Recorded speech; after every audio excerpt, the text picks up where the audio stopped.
அதுதான் கேட்கணும்னு நினைக்கிறேன். யாருக்கு யார் தேவை இங்க? இன்னொன்று திமுக வந்து இதுல என்ன நிலைப்பாடு எடுக்க அகில இந்திய அளவில் காங்கிரசினுடைய தேவை திமுகவுக்கு இருக்கு. இப்போ டெல்லியில் ஒன்றிய அரசை எதிர்த்து ஒரு மிகப்பெரிய ஒரு ஆர்ப்பாட்டம் போராட்டம் நடத்துகிறோம், அந்த மாதிரியான விஷயங்களுக்கு தேவை. இப்போ சமீபத்தில் கொண்டு வந்தால் கூட ஒரு 3 லேபர் ஆக்ட் கொண்டு வந்தாங்க. பல்வேறு சட்டங்களை எதிர்த்து ஒன்று சேர்ந்து போராடுறாங்க. அகில இந்திய அளவில் காங்கிரஸும் கம்யூனிஸ்டுகளும் சமாஜ்வாடி பார்ட்டி அந்த இந்தியா கூட்டணி சார்பாக போராடுறாங்க. பல திட்டங்களை எதிர்த்து போராடுறாங்க. அந்த எஸ்ஆர் விஷயமா பீகார் நடந்ததுக்கெல்லாம் கூட ஒன்று சேர்ந்து போராடுறாங்க. அப்போ அகில இந்திய அளவில் ஒரு ஆல் இந்தியா லெவலில் இருக்கக்கூடிய ஒரு இஷ்யூஸு, ஒன்றிய அரசு கொண்டு வரக்கூடிய சில திட்டங்களை எதிர்த்து நீங்கள் ஒன்றிணைந்து நிற்க வேண்டிய கட்டாயம் அகில இந்திய அளவில் காங்கிரசினுடைய தயவு திமுகவுக்கு தேவை. அதே நேரத்தில் தமிழ்நாட்டை பொறுத்த வரைக்கும் திமுகவின் தயவு காங்கிரஸுக்கு தேவை.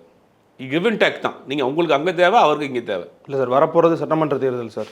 காங்கிரஸ்னால திமுகவுக்கு அட்வான்டேஜ் இருக்கா இல்லையா? அதிகபட்சம் காங்கிரஸுக்கு இன்றைக்கி 3%. நான் மிகைப்படுத்தி சொன்னால் கூட 3%.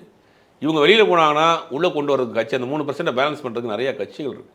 தேமுதிக இருக்குது, ராமதாசனுடைய இன்னொரு பிரிவு இருக்குது. சீட்டு அவங்க 25 சீட் 30 சீட் கொடுக்குறப்ப ஆளுக்கு ஒரு 5 சீட்டோ 6 சீட்டோ கொடுத்து இவங்களை உள்ளே கொண்டு வந்துடலாம். அதை வந்து காம்பன்சேட் பண்ணி பேலன்ஸ் பண்ணியிருப்பாங்க. ஆனால் காங்கிரஸுக்கு பெருசாக இளைஞர் கூட்டம் இல்லை, பெரிய அளவு கட்டமைப்பு இல்லை. விஜய் ஓடு போய் சேர்றப்போ எந்த அளவில் அவங்க கரையேற முடியும்? பிரச்சாரத்துக்கு ராகுல் காந்தியோ மற்றவங்களும் பயன்பட்டாலும் கூட கட்சியை வந்து எப்படி அடுத்த கட்டத்துக்கு நகர்த்தி கொண்டு போவீங்க அப்படிங்கிறதெல்லாம் பார்க்க வேண்டியதாக இருக்குது. இப்போ என்ன முடிவெடுக்க போகிறாங்கன்னு தெரியல.